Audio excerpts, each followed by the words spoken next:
মুসা আলাইহিস সালাম আল্লাহকে একদিন বলছেন, আল্লাহ আপনার সমস্ত সৃষ্টি সবার রিজিকের কথা, খাদ্য দুনিয়ার প্রয়োজন পূরণের কথা আপনার মনে থাকে?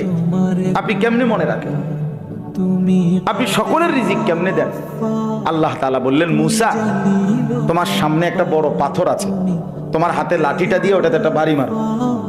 তাফসিরে রুহুল মাআনিতে আমি নিজে পড়ছি, আরবি তাফসির।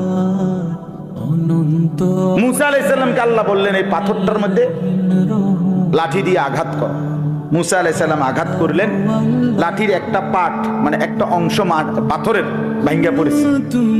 মুসা আলাইহিস সালামকে আল্লাহ আবার বললেন আবার লাঠি দিয়ে আঘাত কর, আবার বাড়ি দিলেন, পাথরের একটা অংশ আবার ভাঙ্গা পড়েছে। আল্লাহ বলেন আবার মারো, আবার মারো। 4 বার মুসা নবী ওই বড় পাথরটার মধ্যে আঘাত করছে, 4 বারে মোটা মোটা 4টা টুকরা ভাঙ্গা ভাঙ্গা পড়ছে।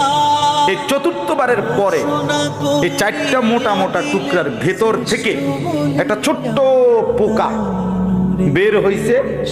মুসা আলাইহিস সালাম দেখতেছে এটার মুখের মধ্যে একটা ছোট্ট সবুজ একেবারে পিচ্চি পাতা, এটা কুটকুট কুটকুট করে খাইতেছে। আল্লাহ তাআলা বলছে, মুসা বুদ্ধুর কান লাগাইয়া শোনো ওই পোকাটা কি করে, তুমি বুঝবা, কর শোনো।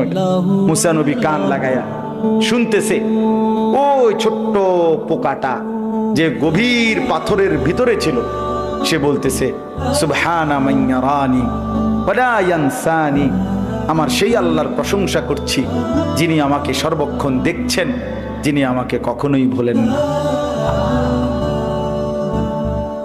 যিনি আমাকে কখনোই ভোলেন। আল্লাহ তাআলা বললেন, মুসা তো এবার দেখো এই পাথর উপর দিয়ে ভাবার কোনো সুযোগ নাই।